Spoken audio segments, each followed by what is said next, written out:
اعوذ باللہ من الشیطان الرجیم بسم اللہ الرحمن الرحیم وَإِذَا حَضَرَ الْقِسْمَةَ أُولُو الْقُرْبَى وَالْيَتَامَى وَالْمَسَاكِينُ فَارْزُقُوهُم مِّنْهُ وَقُولُوا لَهُمْ قَوْلًا مَّعْرُوفًا صدق اللہ العظیم۔ میراث کی تقسیم اور ہر حقدار کو اس کا حق دینے کی بابت گزشتہ زیر درس آیت شریفہ میں ارشاد ہوا للرجال نصیب مما ترک الوالدان والاقربون وللنساء نصیب مما ترک الوالدان والاقربون۔ میراث میں بچے ہوں یا بچیاں، ہر ایک کے حصے اللہ جل شانہ نے طے کر دیے ہیں، لہذا میراث میں وراثت میں ہر حقدار کو اس کا حق دیا جانا چاہیے۔ آج جو آیت شریفہ تلاوت کی گئی، اس میں میراث کی تقسیم کے وقت سے متعلق ایک معاملہ کو واضح کیا جا رہا ہے، حکم دیا جا رہا ہے وَإِذَا حَضَرَ الْقِسْمَةَ أُولُو الْقُرْبَى وَالْيَتَامَى وَالْمَسَاكِينُ فَارْزُقُوهُم مِّنْهُ۔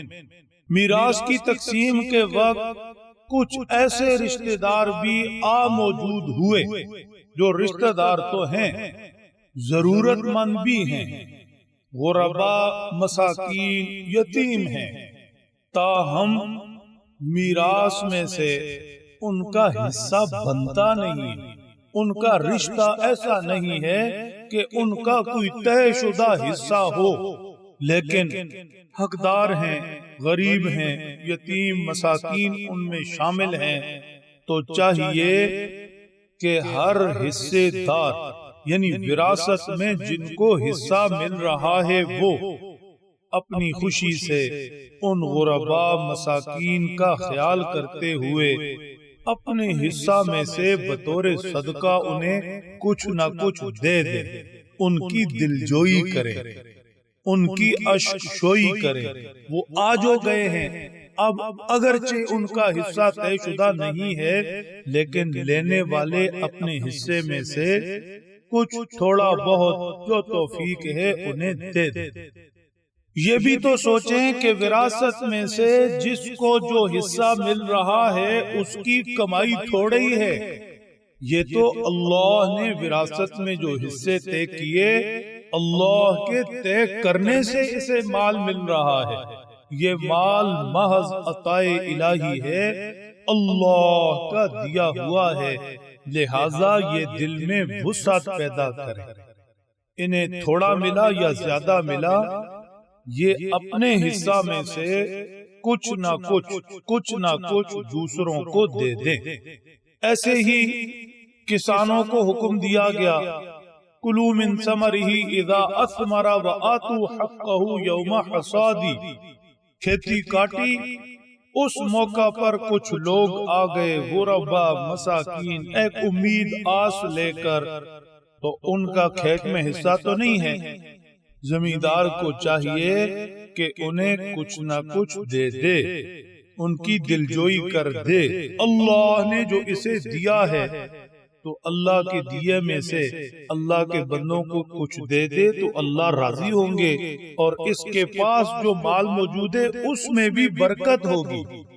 ارشاد فرمایا فَارْزُقُوهُم مِّنْهُ، کچھ نہ کچھ حصہ وراثت کی تقسیم کے وقت موجود ان رشتہ داروں کو دے دے، کچھ کھلا پلا دے کہ جن کا حصہ نہیں ہے لیکن وہ موجود ہیں۔ وَقُولُوا لَهُمْ قَوْلًا مَّعْرُوفًا۔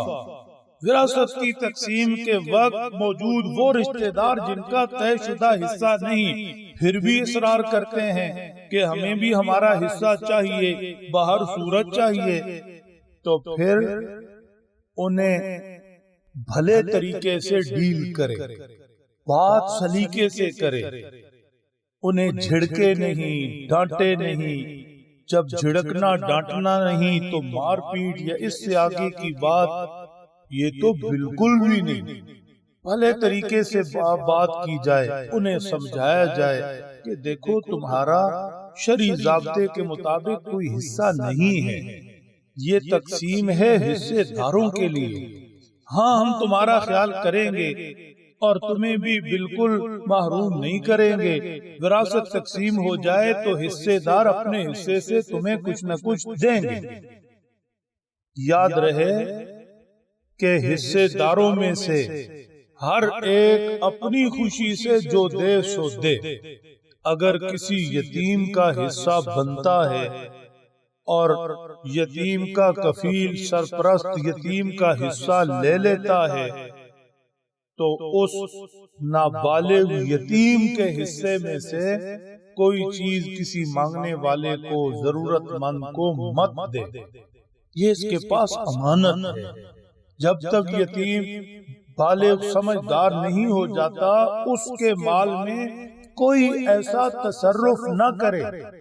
یہ تو بالغ سمجھدار حصے دار جن کے ہاتھ حصہ آئے ان کو حکم ہے کہ اپنے حصے میں سے دیں، یتیم کے حصے سے کوئی نہ دے۔